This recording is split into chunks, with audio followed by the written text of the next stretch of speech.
Okay, you guys, so now we're really going to start simplifying radicals, but if there's variables underneath, you need to know how to deal with that. So we came up with the rules. If it's a multiple of 2, you just divide it by 2, right? If it's not a multiple by 2, we're going to have to break it apart, and it's going to make more sense when we see this.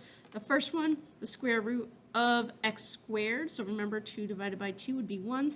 So that would just give you an x. It's almost like those cancel each other out. Okay.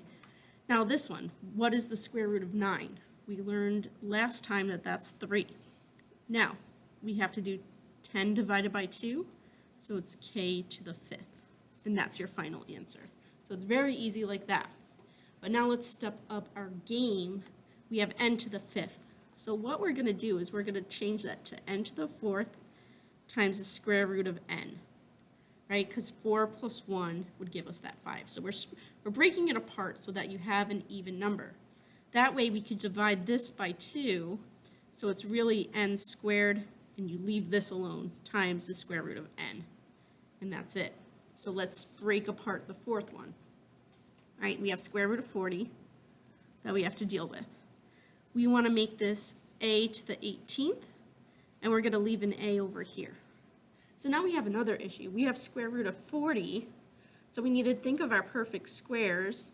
So I'm thinking square root of 4 times the square root of 10, right? I know the square root of 4 is 2. I don't know the square root of 10, so I'm going to underline that. This is going to become a to the 9th, because we're just dividing that by 2. And then a, so this and this we can't touch. So we're going to leave that as square root 10a. So you could put those together, right? Because we can't touch those. So we'll do a couple more like that. All right, so let's break this apart. It's square root of 25, square root of x to the 6. All right, that 13 is an odd number, so we're going to do y to the 12th, and then a y at the end. All right, so we break it apart like that. Square root of 25 is 5. Square root of x to the 6 is x to the 3rd. Square root of y to the 12th is y to the 6th, and then we just leave it as square root of y.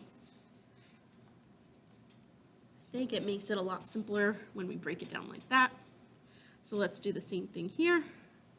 We're going to make it p to the 14 times p times q to the 8th times q times r. Right, so let's take care of the ones that we can. P to the 14th is p to the 7th. We can't touch this, so I'm just going to circle it for now. Q to the 8th becomes q to the 4th. So that one's done. Q we can't touch, and r we can't touch. So we're just going to put them all under the same radical. So it becomes p, q, r, just like that.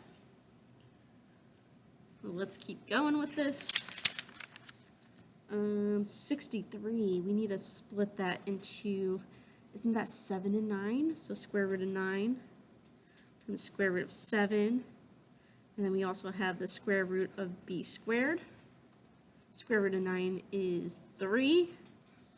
Don't know what square root of 7 is, but the square root of b squared would just be b. So then we put the square root of 7 at the end. All right, let's look at the next one. I know this is 9 and 3, so square root of 9, square root of 3. Uh-oh, we got to split this. That's an odd number, so it's n squared times n. I know the square root of 9 is 3. We don't know the square root of 3. N squared, those kind of cancel, so it's just an n. So now these two have to be combined, so then we get 3n. And then, oh, let me box my answer. All right, then we have something like number 9. We have 8 square root of 320x to the 4th. Ew, so don't lose the 8. That's going to be in the front. Square root of 320. So 320 by 144. 320, 121. 320 divided by 100. Nope. 320 divided by 81. 320 divided by 7 times 7, 9 times 9, 8 times 8, 64. Yes.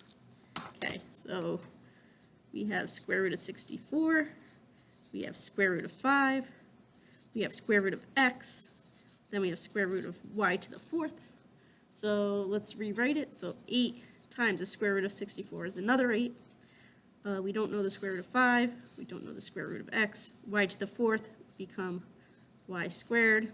We have to put these together.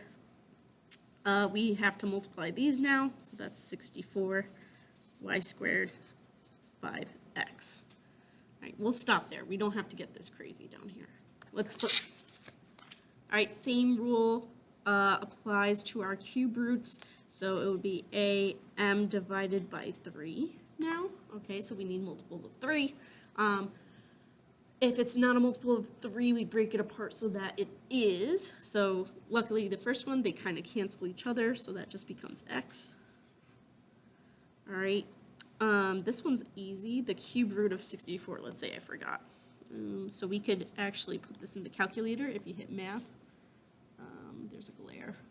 As you can see down here, there's a cube root button. So let's say cube root of 64, that's 4. Good.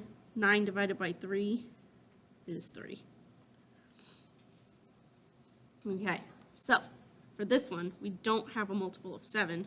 So we're going to do cube root p to the 6th, cube root p to the 1st, right? Because that would add up to 7. So that becomes p squared, because 6 divided by 3 is 2. And then we leave the p with the cubed in there. Let's do another one.